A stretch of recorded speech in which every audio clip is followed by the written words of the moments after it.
మాజీ ఎమ్మెల్యే శిల్పా చక్రపాణి రెడ్డి హిమాలయాల్లో దాక్కున్నా వదిలే ప్రసక్తే లేదన్నారు శ్రీశైలం ఎమ్మెల్యే బుడ్డ రాజశేఖర్ రెడ్డి.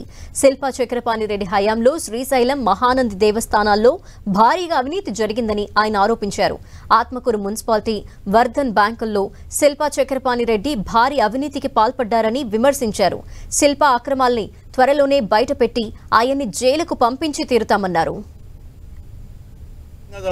చక్రపాణి రెడ్డి అవన్నీ కక్కిస్త బిడ్డ అని మొదటి నుంచి చెప్పుకుంటూ వస్తున్నా. ఇప్పుడు కూడా చెప్తా ఉన్నా, చక్రపాణి రెడ్డి చేసిన అక్రమాలు, ఆయన తరపున ఆయన అనుచరులు కొంతమంది ఉన్నారు, వాళ్ళు చేసిన అక్రమాలు అన్నీ పీకుతా, వీళ్ళ తోలు తీస్తా, వదిలే ప్రసక్తే లేదు. ఎంతమంది నష్టపోయినారు వీళ్ళ వల్ల. వర్ధన్ బ్యాంకు దురగాతలు అయితేనేమి, శ్రీశైలం దేవస్థానం అయితేనేమి, మహానంది దేవస్థానం అయితేనేమి, ఇంకా చాలా చోట్ల వీళ్ళ అక్రమాలు ఉన్నాయి. మున్సిపాలిటీలో అయితేనేమి, ఇవన్నీ ఒకటొకటి పీకుతాం బిడ్డ.